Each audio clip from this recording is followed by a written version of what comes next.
il a saisi l'occasion de moquer un peu de la jeune épouse de son frère.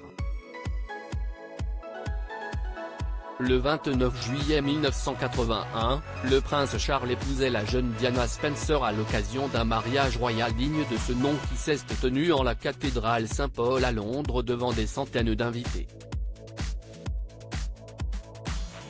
Mais entre le stress d'un si grand mariage, et l'appréhension d'entrer à cette occasion dans la famille royale britannique, la princesse s'est quelque peu emmêlé les pinceaux au moment de prononcer ses vœux à son mari, en l'appelant non pas par son prénom, mais par celui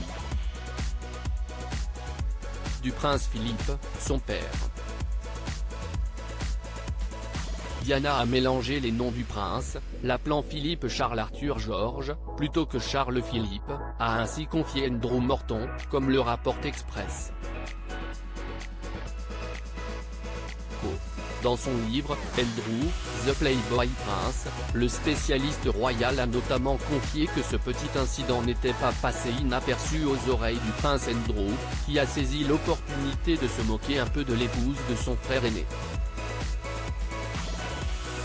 À la réception de Buckingham Palace par la suite, le prince clown Andrew était au meilleur de sa forme, taquinant sa nouvelle belle-sœur et disant à la nouvelle princesse de Galles, « Vous avez épousé mon père », rapporte Andrew Morton.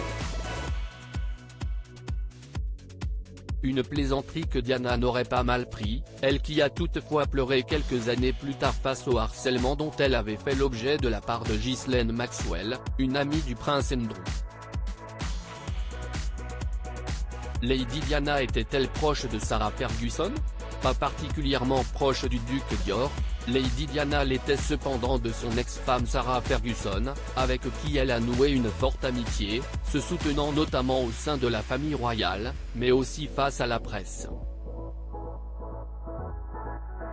Dans les années 1980, il y avait Diana, qui était belle, et Fergie, grosse et mal fagotée, se souvient la duchesse d'York, qui assure que elle et la princesse de Galles n'ont jamais fait le jeu des tabloïds et sont restées soudées malgré ces comparaisons injustes entre elles.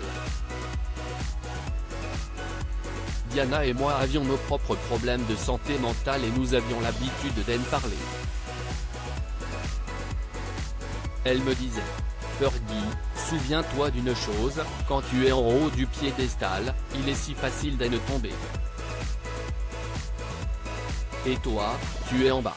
Tu dois juste grimper, a ainsi confié Sarah Ferguson.